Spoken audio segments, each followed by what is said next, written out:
या कुक्षि विवरे कृत्वा स्वयं रक्षति सर्वतः। नमामि जननीं देवीं परां प्रकृतिरूपिणीं कृच्छ्रेण महता देव्या धारितोऽहं यथोदरे। तत्प्रसादात् जगद्दृष्टं मातुर्नित्यं नमोऽस्तु ते। पृथिव्या यानि तीर्थानि सागरादीनि सर्वतः वसन्ति यत्र तां नौमि मातरं भूतिहेतवे। మాతృదేవో భవ పితృదేవో భవ. ఇప్పుడు మనము ఆగస్టు నెల 2026 సంవత్సరంలో గోచార ఫలితాలు ద్వాదశ రాశి వారికి ఎట్లా ఉన్నాయి అనే విషయాన్ని మనం సశాస్త్రీయంగా తెలుసుకుందాము. శాస్త్రం కాకుండా ఒక్క మాట కూడా ఉండదండి. మిమ్మల్ని ఆనందపరచడం కోసము ఏవో లేనిపోని మీకు లక్షలు వస్తాయి, కోట్లు వస్తాయి, నువ్వు కోటీశ్వరుడు అయిపోతావు, పిల్లకి పెళ్ళి అయిపోతుంది, నీ వెనకాల 5 అమ్మాయిలు పడుతున్నారు, ఇలాంటివి ఏమీ ఉండవండి. శాస్త్రం అంతవరకే. రాసి పెట్టుకును బల్ల బుద్ధి చెబుతున్నా హరిహరాదులు ఈ బోడిగాడు చెప్పేదానికి హరి విష్ణువు, హరుడు అంటే శివుడు, వీళ్ళు కూడా తప్పించలేరంట. ఇలాంటివన్నీ ఏం ఉండవండి. శాస్త్రం చెప్పినంత వరకు నేను చెప్తాను. అందుచేత మీరు శాస్త్రమే కావాలనుకుంటే దీన్ని చూడండి, మా ఛానల్స్. మిగతావి మీకు అలాంటి ఆనందాన్ని ఇచ్చేవి, చెవులకి ఆనందం, మనసుకి ఆనందం 5 నిమిషాలే, తర్వాత ఏముండదు. అది తర్వాత ఏడిపే. ఎందుకంటే మీరు దానికోసం ఎదురు చూసి డిసప్పాయింట్ అయిపోతాం, నిరాశ చెందుతాం, తర్వాత అంత దానివల్ల ప్రయోజనం. కాబట్టి శాస్త్రం కావాలంటే మాత్రం ఇప్పుడు మన ఛానల్ ఏ ఛానల్లో మీరు చూస్తున్నారో దీన్ని సబ్స్క్రైబ్ చేసుకోండి. మీరు యథార్థాన్ని తెలుసుకోండి చాలు. శుభం.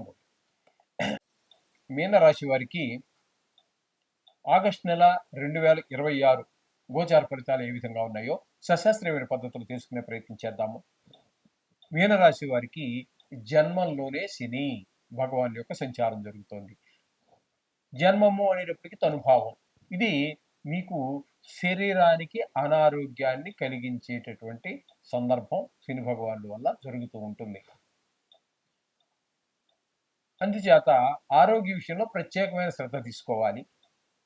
కాబట్టి వీరు, ఎందుకంటే ఇది 1 నెల లేకపోతే 15 రోజుల్లో ఉండిపోయేటటువంటి గ్రహం కాదు కాబట్టి, 2.5 సంవత్సరాలు సుదీర్ఘకాలం పాటు ఒకే రాశిలో ఉండేటటువంటి గ్రహాలు కాబట్టి, దీనికి మీ యొక్క ఆర్థిక పరిస్థితి బాగుంటే శనికి జపం చేయించుకోండి.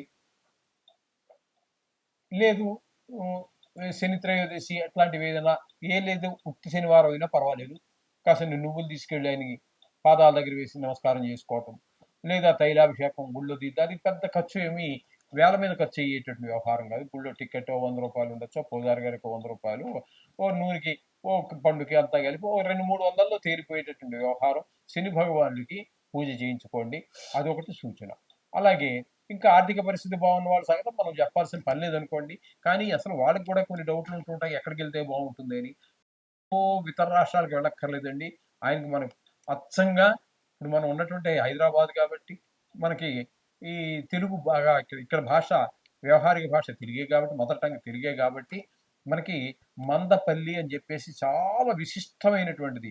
ఈ మధ్య ఏదో అందరూ షిరిడి వెళ్ళి ఆ పక్కనే ఉంది కాబట్టి అటు వెళ్ళిపోయి దాన్ని ఏదో ఫేమస్ చేస్తున్నారు. కానీ దానికంటే ముందు నుంచి, నా చిన్నప్పటి నుంచి కూడా మందపల్లి క్షేత్రము చాలా చాలా ప్రసిద్ధమైనటువంటిది.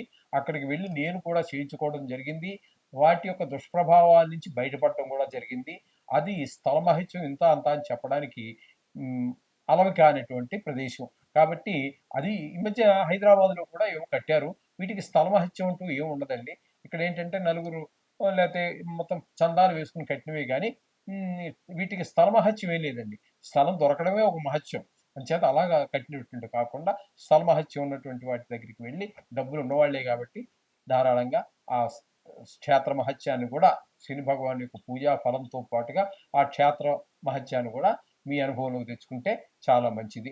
వాళ్ళకి ఇది ఒక సూచన. ఓకే. ఇక 3వ స్థానంలో, తృతీయ స్థానంలో 2 రోజుల పాటు కుజుడు సంచారం. ఆ 2 రోజులు బాగుంటుంది. తర్వాత చతుర్థంలోకి వెళ్ళి 29 రోజులు ఉంటున్నారు.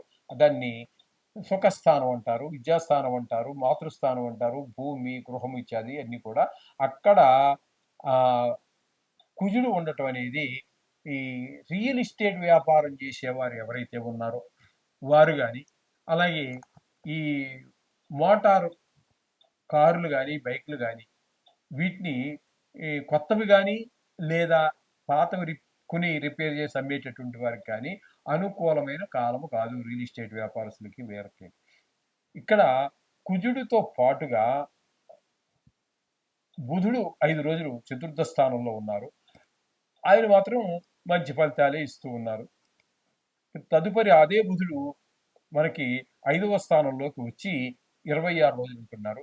ఈయన దుష్ప్రభావం అంతా చెడు మన సంతానం మీద చూపించడం మొదలు పెడతారు. అంటే మీద శ్రద్ధ పెరగటం, గాయాలు తగిలించుకోవటం, అలాగే చదువు మీద శ్రద్ధ తగ్గటం, వాళ్ళకి గాయాలకి అయిందానికి మన మనసు చివుక్కుమంటం, లేకపోతే హాస్పిటల్ ఇవన్నీ ఇట్లాంటి కొన్ని కొన్ని చికాకులు కలిగించే వ్యవహారం ఉంది. ఇక 5వ స్థానంలో గురువు యొక్క సంచారం జరుగుతోందండి. 5వ స్థానంలో గురువు యొక్క సంచారం చాలా పిల్లల మీద మంచి ప్రభావాన్ని చూపిస్తుంది. మంచి వాళ్ళకి ఆధ్యాత్మికంగా ఉంటుంది. చదువు విషయాల్లో కూడా మీరు మీ పిల్లల గురించి మీరు ఊహించిన కంటే బాగా చదవగలుగుతారు. మంచి స్నేహాలు చేయగలుగుతారు.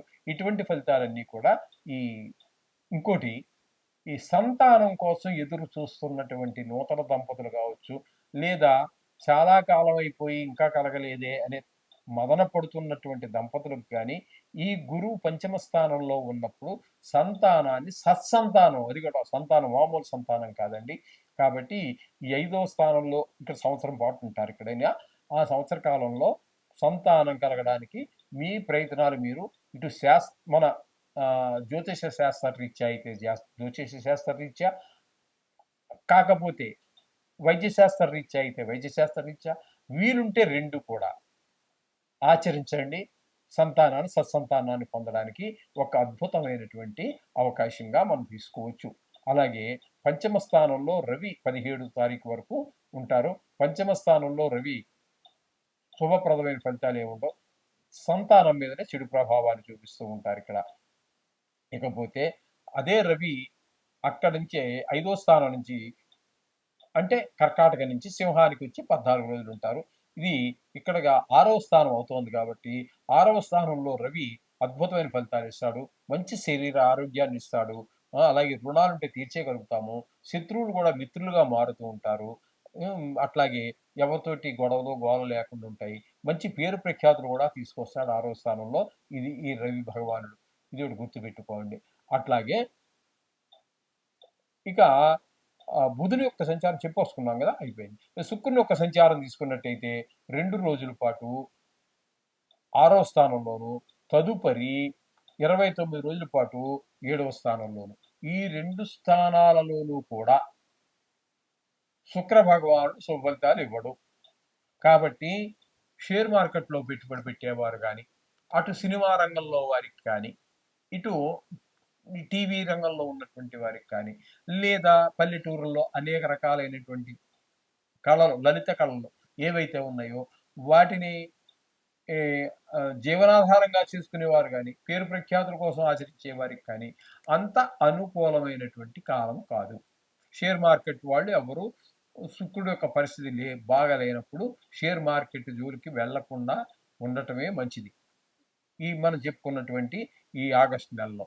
కాబట్టి ఆ విధంగా మీరు నేను చెప్పిన విషయాలను గుర్తుపెట్టుకొని ఆచరించినట్టయితే ధన నష్టం జరగకుండా ఉంటే షేర్ మార్కెట్ అనేది ప్రపంచంలోనే అతి పెద్దము.